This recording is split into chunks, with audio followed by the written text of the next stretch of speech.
നിങ്ങൾക്ക് ഈ ഡയബറ്റിക് തുടങ്ങിയിട്ട് എത്ര വർഷമായിട്ടുണ്ടാവും?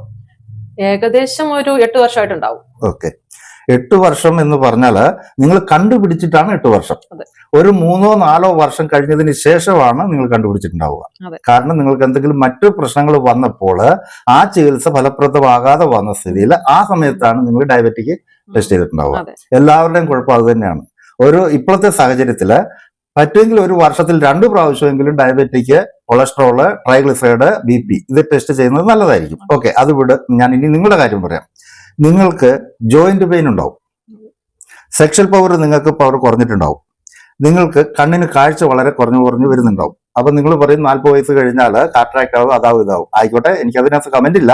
പക്ഷെ ഡയബറ്റിക് പേഷ്യന്റിന് കാഴ്ച കുറയും, മസിലിന്റെ ബലം കുറയും, ജോയിന്റ് പെയിൻ ഉണ്ടാവും, കാലിന് മരവിപ്പ്, പുകച്ചിലും ഒക്കെ ഉണ്ടാവും. ചെരുപ്പൂരി പോയി കഴിഞ്ഞാൽ അറിയൊന്നുമില്ല.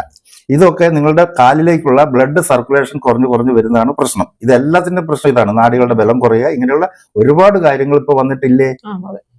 അപ്പൊ നമ്മൾക്ക് എന്ത് ചെയ്യണം? ഞങ്ങൾ പറയുന്ന രീതിയിൽ നിങ്ങൾ ചില ഭക്ഷണങ്ങൾ ഉപേക്ഷിച്ചേ പറ്റൂ. ആ ഭക്ഷണം ഉപേക്ഷിച്ചിട്ട് പട്ടിണി കിടക്കാൻ പറയില്ല. നിങ്ങൾക്ക് ഇഷ്ടം പോലെ ഭക്ഷണം കഴിക്കാൻ, വിശപ്പൊക്കെ മാറ്റാം. ചില ഭക്ഷണങ്ങൾ അപകടകാരിയാണ്, അത് ഒഴിവാക്കുക, തൽക്കാലത്തേക്ക് ഒഴിവാക്കുക. കൃത്യമായ ഞങ്ങൾ പറയുന്ന അതേ അളവിൽ, അതേ നിർദ്ദേശം അനുസരിച്ച് മരുന്ന് സേവിക്കുക. നിങ്ങൾക്ക് ഇതിനകത്തുനിന്ന് പുറത്തു വരാൻ പറ്റും കേട്ടോ.